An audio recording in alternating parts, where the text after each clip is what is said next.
was manning the pearly gates, he realized he needed to take a break. Let's just say that. And so since he saw no one approaching, he thought it would be safe to leave briefly. But just in case, he asked Jesus to man the gates, just in case. So now, wouldn't you know it, as soon as Peter went around the cloud there, turned the corner, along came a man up to the gates. And Jesus was a little bit nervous because he'd never done that before. So he was focusing on the big book that had the questions that he needed to ask the man. Well, old man, Jesus started, tell me about your life. And the old man thought for a moment, and he said, well, I worked as a carpenter. I had a son, but he didn't come to be in the usual way, if you know what I mean. And when my son grew older, he fell in with some bad folks. But later there was some odd transformation. I never really understood it all.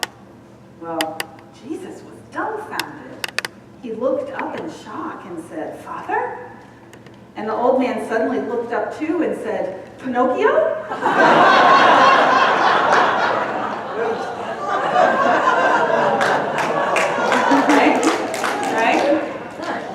Not use that one when I found it. I was like, no, that's this week. So I could do a whole sermon. I could do a whole series of sermons based on that story. I thought it would be good to start with that just for us, for the laugh of it today. So we are in the middle of our month of Beholding Beauty. That's the theme for the month, where we're talking about how we interact with that ideal, that God quality, the divine quality of beauty in our lives. And it's because it's not something that we normally put attention on as important. Normally it's the other things that we think are much more important to us than having beauty. We think of it as a luxury.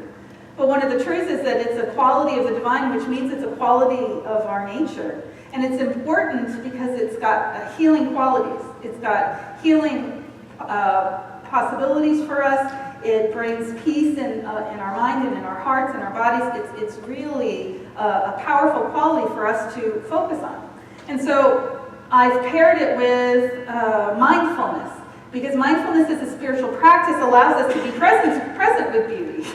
And the idea that when we're moving so fast in our lives and we're preoccupied with what happened yesterday and worried about what's going to happen tomorrow, we can't be present with where we are. And so we miss all of that extra experience of beauty in life because we're already worried about tomorrow. So you can't behold what it is that's beautiful to you from your own eye because you're too preoccupied and too worried. We get so wrapped up in our heads. Anybody else? Or is it just me? Yeah, okay, good. I'm making sure we're in the right room. We all got to the right place today. So today is beauty as imperfection. And I have to say I had some interesting time trying to figure out the title. I started to realize that I was a little bit of a perfectionist coming up with this title because I was trying to figure out, is it beauty in imperfection? Is it beauty the beauty of imperfection? Is it beauty despite imperfection? And I sat with a good long while trying to figure out, no, it's beauty as imperfection. We're talking about the exact thing that makes something that we would label it imperfect is what makes it beautiful. The exact thing that we would make something, call it imperfect, is what makes it beautiful. And I was thinking of this again as I was walking my dog through my yard, because my dog has to be on a leash or she bolts. She does love me, but she bolts. And so I was walking her through the yard, and our roses are starting to come in. They're a little bit late this year. And our roses are starting to come in. And we have this one rose. I never really thought I liked the color peach. If you asked me, I would say, I don't like it. But it's my favorite color. That color of the sunset, that really deep, peachy color. I can't think of, I call it sunset, right? And it's the color of flowers that I carried in my wedding, and I realized that, I guess that is one of my favorite colors. But so we have this one rose bush. It started to bloom this week, and I was so happy because I could go and cut the roses and put them around the house. it brings a peace to my heart when we do that. And so as I was walking by this rose bush, I was noticing how perfect this rose was.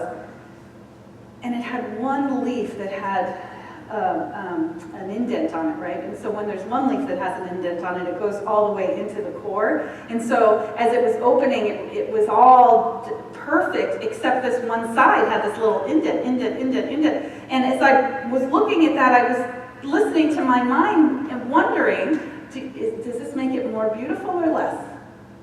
Right? Does this make it more beautiful or less? And I would say that it made it more interesting, more beautiful. There was more beauty to it because it wasn't something that's just, this divine perfection is great, but there's something real in it. There's something real in the flaw. Do you know what I'm saying? And so in that is the power of the beauty of it. And so I've been thinking all about the idea that we hold ourselves to this high standard. We hold ourselves to be perfectionists, whether we think we are or not. Even when we don't have a high standard, the definition of perfectionism is broadly defined as a combination of excessively high personal standards and overly critical self-evaluations, right? It's the combination of those two things, that we're overly critical and we hold an excessively high standard.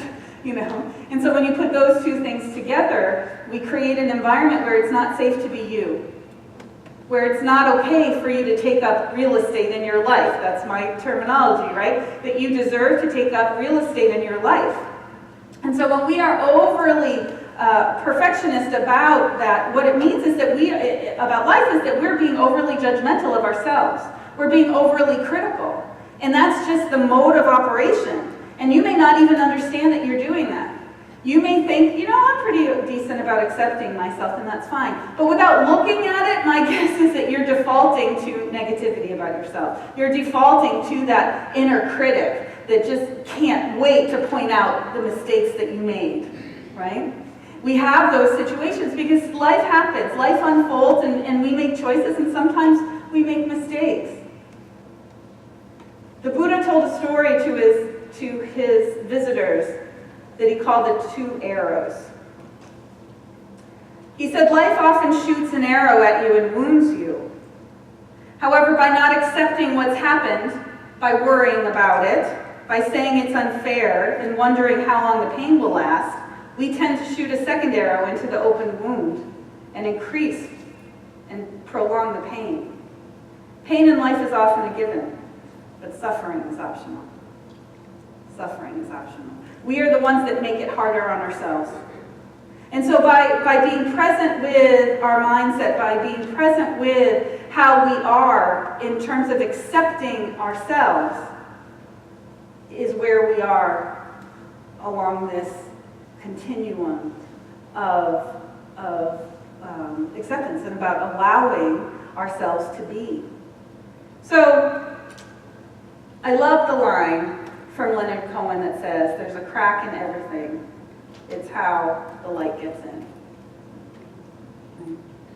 For each of us, the thing that we think is the worst thing about us is actually the most beautiful. The part that holds the most beauty, our flaws, our past mistakes, our quirky personality traits that we think are annoying.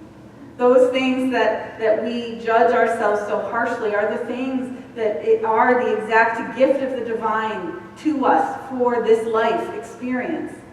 And instead of trying to separate ourselves from them, instead of trying to cut that away or pretend it doesn't exist, it's about embracing it and allowing it to guide us, to show us where our power is. The other thing that's been going through my head all week, and I'm really getting closer to writing this theology, the spiritual theology of Dirty Dancing. Because I'm telling you, I have a whole spiritual theology about that movie. But that movie was up for me again this week, and for a different reason. But I was thinking about how much pressure we're under to try and be beautiful, right? How much pressure we are under, and the messages that are given to us over the years about being perfect and I have been asked why I go out without putting my face on and all of that, you know, like, and I would say at the time that I had teenage daughters in the house and I wanted to show them that it's okay to go out without makeup. So I will go out in town without makeup for a couple of days a week, just to show our girls who are now in their 20s that it's okay, you know, it's okay. But I was thinking about especially actresses. And so one of the things that I remembered from that movie, Dirty Dancing, is the actress that's in it, Jennifer Grey, right? She was an amazing actress. She's an amazing actress. She's really talented. Her father's Joel Grey, who was a Broadway star, and she was great in that movie. She was really good. She worked really hard to get the part. There was some controversy about it. She and Patrick Swayze didn't really get along all that well, so all that chemistry was actually like fighting, you know, but we can talk about that at the picnic if you want to come sit with me. Dirty Dancing trivia. But what happened with Jennifer Grey is, I don't know if you know this, after Dirty Dancing, well, the thing about Jennifer Grey is that in that movie she has a very pronounced nose, right? She has a nose that you wouldn't think is traditionally a leading actress would have, right? Well, after that movie she got it fixed. She got her nose fixed. She never worked again. She had a small recurring role on Friends for a couple of times, but you wouldn't even recognize her. She fixed her nose, but she ruined her face. You know, the thing that made her special, the thing that made her stand out was something that made her beautiful in her own quirky, wonderful way. And it breaks my heart. It breaks my heart. The other one that I can't even watch is Meg Ryan. Oh my goodness. I love Meg Ryan so much. I love her movies. I cannot turn off You've Got Mail. If it's on, I'm watching it. Forget it, 2 hours are gone. If it's on TV, I'm sitting down and watching that movie. I love it. But I can almost not even look at her now because, I'm so sorry for the pressure that would have made someone change themselves so much that it just would take away what's special about them. And I think that that's how insidious this pressure to be perfect is, this pressure for us to be what this ideal of beauty is. But we know that beauty doesn't exist on the outside, that it emanates from who we really are, it emanates from the truth of our being, and it emanates from a person who is comfortable with that. It emanates from a person who is an integrated whole, who can take all of those parts of ourselves, those cracks that we think that make us unacceptable to others, and we need to embrace them and give some love there. We need to shine that light there to allow that wholeness to come forward. In my reading, I remembered there's a spiritual teacher named Debbie Ford who passed away a couple years ago, and she worked a lot in her career with the shadow in her writings and her works. And what she said is this. She said that each aspect within us needs understanding and compassion. If we are unwilling to give it to ourselves, how can we expect the world to give it to us? If we cannot give ourselves love and compassion, how do we expect the world to love us or somebody else outside to love us? We can't. She also said, she goes on to say, your life will be transformed when you make peace with your shadow. You will no longer have to pretend to be someone you're not. You will no longer have to prove you're good enough. When you embrace your shadow, you'll no longer have to live in fear. Find the gifts of your shadow, and you will finally revel in all the glory of your true self. Then you'll have the freedom to create the life you've always desired. We need to embrace the cracks.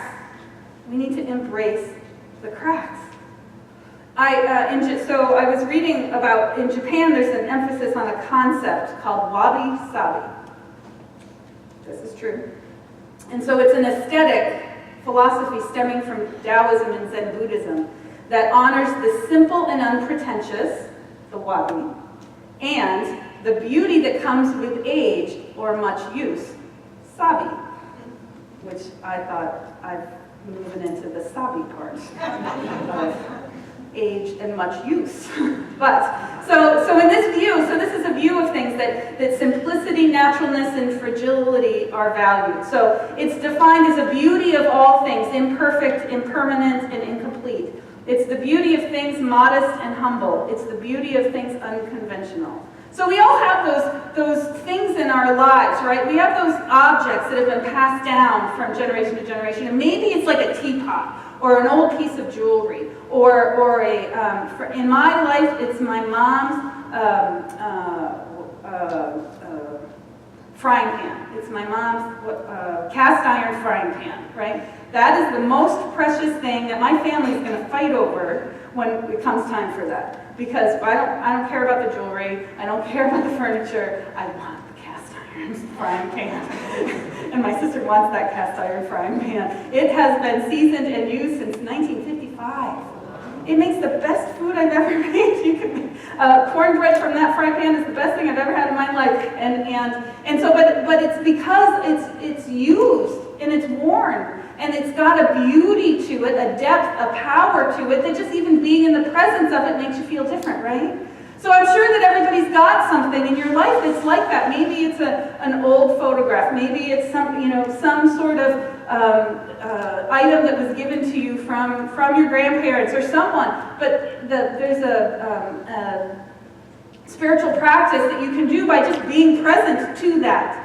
When you are present to something that has power, that has beauty, let's say that has wabi-sabi, saying that all day is going to be really fun now. I was trying to practice it yesterday without laughing, but I still can't do it without laughing. So being present with something that's got wabi-sabi, what it does is when you behold the beauty in something else, it reflects the beauty within you.